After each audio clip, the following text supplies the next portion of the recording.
Hello students. तो Sonax academy mathematics पे आपका हार्दिक स्वागत है। और आज हम कार्बन एंड इट्स कंपाउंड का लेक्चर नंबर 2 लेके आए हैं, जिसके अंदर आज हमें हाइड्रोकार्बन्स के ऊपर बात करनी है। ठीक है, हाइड्रोकार्बन और उसकी क्लासिफिकेशन के ऊपर। इससे जो पीछे वाला लेक्चर है वो आप जरूर से देखें, जिसके अंदर हमने पूरा बेसिक बताया है कार्बन एंड इट्स कंपाउंड का, जिसके अंदर हमने वाइटल फोर्स थ्योरी और कार्बन के कैरेक्टरिस्टिक्स पढ़े थे। अब जो लेक्चर है ये आपका हाइड्रोकार्बन पे, ये भी एकदम महत्वपूर्ण है आपका लेक्चर है। और जो इससे भी क्वेश्चंस आते हैं कई बार तो ये क्लासिफिकेशन है, मेनली आपको ये आना चाहिए, फिर अपने नोमेनकल्चर की तरफ चल सकते हैं। तो नोमेनकल्चर अपना नेक्स्ट वीडियो से स्टार्ट हो जाएगा ऑलमोस्टली। ठीक है, तो चलिए आज का लेक्चर शुरू करते हैं। और जिन स्टूडेंट के पास इस पर्टिकुलर लेक्चर के नोट्स नहीं है तो वो जाके डाउनलोड कर सकते हैं, जिसकी लिंक डिस्क्रिप्शन बॉक्स के अंदर गिवन है। चलिए आज का लेक्चर शुरू करते हैं। तो सबसे पहले देखते हैं कि हाइड्रोकार्बन होता क्या है। ठीक है, अब देखो हाइड्रोकार्बन क्या है, इसके ऊपर आपको पता होना चाहिए। तो हाइड्रोकार्बन वह कंपाउंड होता है, द कंपाउंड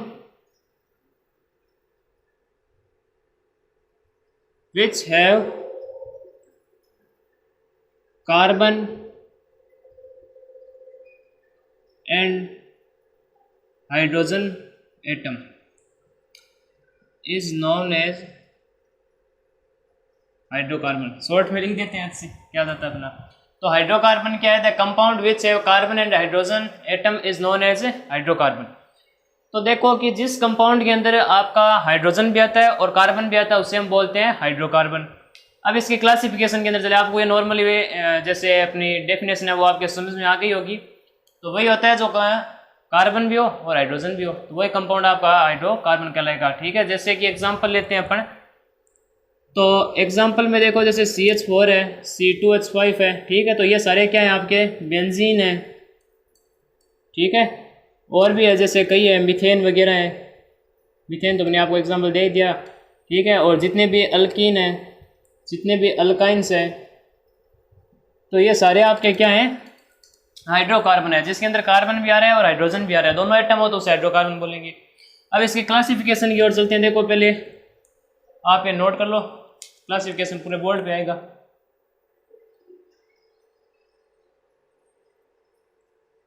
तो नेक्स्ट अपना क्लासिफिकेशन देखते हैं कि क्लासिफिकेशन किस हिसाब से करते हैं हाइड्रोकार्बन का। तो हाइड्रोकार्बन को दो क्लासेस में डिवाइड किया गया है। ठीक है, जिसमें से जो सबसे पहला आपका क्लासिफिकेशन निकल के आता है वो होता है open chain compounds. Open chain compounds ऐसे एलिफेटिक भी बोला जाता है। ठीक है, एलिफेटिक हाइड्रोकार्बन। ठीक है, तो सबसे पहली क्लास कौन सी है, ओपन चेन कंपाउंड्स या फिर एलिफेटिक हाइड्रोकार्बन। ठीक है, सेकंड होती है वो होती है साइक्लिक कंपाउंड्स की, साइक्लिक कंपाउंड्स। तो दो प्रकार की क्लासिफिकेशन है, एक है ओपन चेन कंपाउंड जिसे एलिफेटिक हाइड्रोकार्बन भी बोला जाता है, और सेकंड है अपने साइक्लिक कंपाउंड्स। ठीक है, जितने भी साइक्लिक जो भी कंपाउंड्स होंगे वो, और यहाँ पे है ओपन चेन यानी डायरेक्ट क्या है, चेन है। ठीक है, जैसे कि मैं एक एग्जांपल लेता हूँ, तो जैसे ये एकदम ओपन चेन है। ठीक है, यानी फर्स्ट एंड और लास्ट एंड जुड़े हुए नहीं हो ना, तब उसे बोलते हैं ओपन चेन। ठीक है, अगर इसी प्रकार से मैं ये बना देता, जैसे यहाँ कार्बन, यहाँ कार्बन, यहाँ कार्बन, यहाँ कार्बन, यहाँ कार्बन, तो यहाँ क्या है, जो फर्स्ट जो कार्बन है वो लास्ट कार्बन से अटैच्ड है। ठीक है, अगर फर्स्ट एंड लास्ट एंड से अटैच ना हो तो उसे बोलते हैं ओपन चेन, और अगर है अटैच्ड है तो उसे बोलेंगे अपन साइक्लिक। समझ में आ गया है बात। अब देखो इन दोनों जो क्लास है साइक्लिक और ओपन चेन वाली, इन्हें भी आगे क्लासीफाई किया गया है। तो ओपन चेन को दो क्लासेस में और हम डिवाइड करते हैं, जिसमें से सबसे पहला आता है सेचुरेटेड हाइड्रोकार्बन, और ये एक होता है अनसेचुरेटेड हाइड्रोकार्बन। ठीक है, तो दो क्लास में ये डिवाइड होता है, सेचुरेटेड हाइड्रोकार्बन और अनसेचुरेटेड हाइड्रोकार्बन। फिर साइक्लिक भी आता है, साइक्लिक को अपन दो क्लासों में और डिवाइड कर देते हैं, जहां पर आपके एक तो आता है एलिसाइक्लिक हाइड्रोकार्बन और एक होता है आपका एरोमेटिक हाइड्रोकार्बन। तो दो क्लासेस हैं इनकी भी। तो हाइड्रोकार्बन दो प्रकार के हो गए, ओपन चेन और साइक्लिक, और ओपन चेन है वो दो में हो गए, सेचुरेटेड हाइड्रोकार्बन और अनसेचुरेटेड हाइड्रोकार्बन। फिर अपने साइक्लिक कंपाउंड्स में दो में हो गए, एलिसाइक्लिक हाइड्रोकार्बन और एरोमेटिक हाइड्रोकार्बन, ठीक है, ये दो में डिवाइड हो चुके हैं। अब देखते हैं ये होते क्या हैं। पता चल गया हाइड्रोकार्बन क्या है, पता चल गया ओपन चेन क्या है, पता चल गया साइक्लिक कंपाउंड से क्या है। तो अब इन्हें भी हमें आगे और डिस्कसली पढ़ना पड़ेगा। तो सैचुरेटेड हाइड्रोकार्बन देखो क्या है। सैचुरेटेड हाइड्रोकार्बन वो हाइड्रोकार्बन होते हैं जिनमें कार्बन कार्बन के बीच में सिंगल बॉन्ड हो। Those hydrocarbon in which single bond is present between carbon carbon atom, ठीक है। Those hydrocarbon are known as saturated hydrocarbon, उन्हें हम सैचुरेटेड हाइड्रोकार्बन कहेंगे, ठीक है। और अनसैचुरेटेड हाइड्रोकार्बन क्या होते हैं कि वे हाइड्रोकार्बन जिनमें कार्बन कार्बन के बीच के अंदर डबल बॉन्ड हो या फिर ट्रिपल बॉन्ड हो, ठीक है। यहाँ पे सिंगल बॉन्ड और वहाँ पे डबल या ट्रिपल बॉन्ड कार्बन कार्बन के बीच में होता है, तो उसे हम क्या बोलते हैं, अनसैचुरेटेड हाइड्रोकार्बन। यानी those hydrocarbon in which double and triple bond is present between carbon carbon atom. ये पूरी लैंग्वेज हम नोट्स में दे देंगे, वहाँ से आप डाउनलोड कर लेना। तो यहाँ ये हो गया अनसैचुरेटेड हाइड्रोकार्बन। अब इनकी देखो जो सिंगल बॉन्ड होता है उसे बोलते हैं हम एल्केन, ठीक है। जो सिंगल बॉन्ड है ना उसे बोलते हैं एल्केन। अब यहाँ पे दो हो गए भाई, क्या है कि एक तो डबल बॉन्ड है और एक ट्रिपल बॉन्ड है, तो इन्हें भी नाम दिया गया। डबल बॉन्ड वाले को बोलते हैं एल्कीन और ट्रिपल बॉन्ड वाले को बोलते हैं अल्काइन। जैसे मैं लेता हूँ, देखो कार्बन कार्बन कार्बन, ठीक है, यहाँ सिंगल बॉन्ड है सबके बीच में, तो ये कौन सा हो गया, एल्केन हो गया। भाई हाइड्रोजन आप पूरे कर लेना, ठीक है ना, ये अब कई बार हम भूल जाएंगे तो कोई दिक्कत नहीं है, ठीक है। ये हाइड्रोजन आप पूरे कर लेना क्योंकि कार्बन की वैलेंसी 4 होती है, तो जो वैलेंसी बचेगी वो कौन पूरी करेगा, आपके हाइड्रोजन। फिर बात करते हैं एल्कीन और अल्काइन की। तो देखो एल्कीन और अल्काइन में डबल बॉन्ड होता है एल्कीन वाला और ट्रिपल बॉन्ड होता है अल्काइन। अब देखो एल्कीन है ना, इसके जैसे एग्जांपल लेता हूँ, ये कार्बन है, ये कार्बन है, ये कार्बन है, मान लो यहाँ सिंगल बॉन्ड है, यहाँ पे डबल बॉन्ड है, तो ये एल्कीन होगा ना कि एल्केन, ठीक है। एक डबल बॉन्ड या एक ट्रिपल बॉन्ड भी दिख जाए ना तो वो एल्कीन और एल्काइन ही होंगे, ठीक है। तो ये एल्कीन हो गया आपका। अल्काइन जैसे देखो ये यहाँ मान लो सिंगल बॉन्ड है और यहाँ पे ट्रिपल बॉन्ड है, तो ये आपका अल्काइन हो जाएगा भाई, ठीक है ना। तो ये हो गए दोनों। फिर देखो एलिसाइक्लिक और एरोमेटिक हाइड्रोकार्बन की अगर हम बात करें तो देखो एलिसाइक्लिक और एरोमेटिक इनकी जो डेफिनेशंस हैं वो आपके क्लास 10 आरबीएससी के अंदर तो ये दे रखी है कि एलिसाइक्लिक हाइड्रोकार्बन वो हाइड्रोकार्बन होते हैं जिन्हें जलाने के बाद स्वच्छ ज्वाला के साथ जलते हैं, ठीक है ना, एकदम प्योर फ्लेम के साथ ये जलते हैं। तो देखो एलिसाइक्लिक हाइड्रोकार्बन जैसे मैंने जलाया भाई उस हाइड्रोकार्बन को, तो वो क्या करेगा, सीधा जल जाएगा, ठीक है, कोई पीछे मतलब कचरा नहीं छोड़ेगा जैसे राख वगैरह और ये। और एरोमेटिक का वो कहते हैं कि वे हाइड्रोकार्बन जिन्हें जलाने के बाद एक काले धुएं के साथ जलें, ये इनका प्रिक्सिशन पार्ट होता है भाई। एलिसाइक्लिक को जलाओगे ना तब आपको कोई फ्लेम धुआं कुछ नहीं दिखेगा, ठीक है, डायरेक्ट है वो स्वच्छ ज्वाला के साथ जल जाएगा।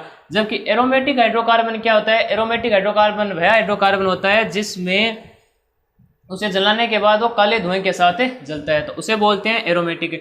अब एलिसाइक्लिक के अंदर बात ये होती है कि इसके अंदर डायरेक्ट क्या होते हैं, सिंगल बॉन्ड ही लगे हुए होते हैं, ठीक है। जैसे ये थे ना सैचुरेटेड और अनसैचुरेटेड, वैसे ये एलिफेटिक के अंदर जो साइकिल बनेगी ना, क्योंकि साइक्लिक कंपाउंड्स हैं तो साइकिल बनेगी ना, तो यहाँ पे कार्बन कार्बन के बीच में क्या होंगे, सिंगल बॉन्ड होंगे।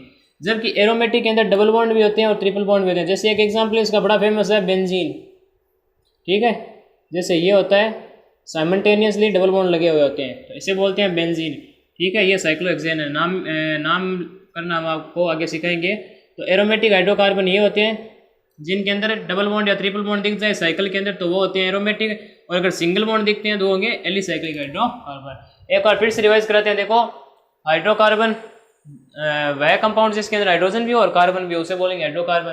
फिर ये दो और क्लासिफिकेशन होते हैं इसके, एक होता है ओपन चेन, एक होता है साइक्लो कंपाउंड या साइक्लिक कंपाउंड। तो ओपन चेन में क्या होता है कि फर्स्ट जो कार्बन है वो लास्ट कार्बन से अटैच नहीं होता है, तो उसे बोलते हैं ओपन चेन कंपाउंड्स। और अगर फर्स्ट एंड है वो लास्ट एंड से जुड़ा हुआ है तो उसे हम बोलेंगे साइक्लिक कंपाउंड, ठीक है। अब इन्हें आगे भी क्लासिफाई किया गया। ओपन चेन को तो दो पार्ट में, सैचुरेटेड और अनसैचुरेटेड, और इसे भी दो पार्ट्स में डिवाइड किया गया है, एक है आपका एलिसाइक्लिक और एक है एरोमेटिक। अब इनकी डेफिनेशन भी हमने आपको बता दी कि भाई सैचुरेटेड क्या होता है, जहाँ पे कार्बन कार्बन के बीच में सिंगल बॉन्ड हो, और अनसैचुरेटेड क्या होता है, वह हाइड्रोकार्बन जिसमें कार्बन कार्बन के बीच डबल बॉन्ड हो या ट्रिपल बॉन्ड हो। अगर कार्बन कार्बन के बीच में सिंगल बॉन्ड होता है तो उसे बोलते हैं एल्केन, डबल बॉन्ड होता है तो उसे बोलते हैं एल्कीन, और ट्रिपल बॉन्ड होता है तो उसे अल्काइन बोलते हैं। फिर बात करें तो साइक्लो कंपाउंड और दो पार्ट में डिवाइड किए जाते हैं, एक होता है एलिसाइक्लिक, एक होता है एरोमेटिक। अब एलिसाइक्लिक क्या होता है और एरोमेटिक क्या होता है, इनकी देखो डेफिनेशन से देखो डायरेक्ट हम बता सकते हैं कि साइक्लिक जो कंपाउंड होते हैं उनके अंदर सिंगल बॉन्ड होता है तब तो वो आपका एलिसाइक्लिक होगा। अगर डबल या ट्रिपल बॉन्ड होते हैं तो उसे हम बोलेंगे एरोमेटिक हाइड्रोकार्बन। ठीक है, ट्रिपल बॉन्ड वाले तो चेन के अंदर बहुत कम दिखते हैं। ठीक है, और बात करें तो अगर आपकी बुकों में ऐसा दिया गया है पहचान करने के लिए कि एलिसाइक्लिक को जलाएंगे तो वो डायरेक्ट जल जाएंगे, कोई पीछे वेस्ट मटेरियल नहीं छोड़ेंगे। जबकि एरोमेटिक में क्या होता है, काला धुएं के साथ जलते हैं। ठीक है, उनको जलाएंगे ना तब काला धुएं के साथ जलेंगे। जैसे अपने टायर ट्यूब्स वगैरह हैं तो ये सारे जलाते हैं तब काला धुआं निकलता है ना, तो वो क्या होता है, एरोमेटिक हाइड्रोकार्बन से होते हैं। ठीक है, तो पहले आप ये नोट कर लीजिए, समझ में आ गया होगा उम्मीद करता हूँ मैं आपसे।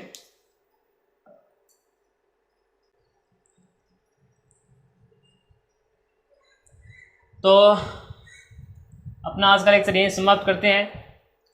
तो आज अपने हाइड्रोकार्बन का क्लासिफिकेशन पढ़ लिया है और नेक्स्ट लेक्चर आएगा उसके अंदर हम नेमिंग सीखेंगे। ठीक है, जो कंपाउंड्स होते हैं जैसे अभी मैं बोल रहा था साइक्लोहेक्सेन, एल्केन के जैसे मेथेन, एथेन वगैरह, तो ये कैसे लिखे जाते हैं, इनका ट्रिक्स क्या है। ठीक है, IUPAC ने क्या क्या नियम बनाए हैं तो वो हमें पढ़ने हैं। हो सकता है उसमें आप थोड़ा कन्फ्यूज़ हो, पर कन्फ्यूज़ होने वाली कोई दिक्कत नहीं है क्योंकि हम ट्रिक्स के साथ आपको समझाएंगे। ठीक है, अगर आपके सामने कोई भी नेमिंग का क्वेश्चन आता है ना तो आप यूँ चुटकियों में सोल्व कर दोगे उसे, ये मेरी गारंटी है भाई।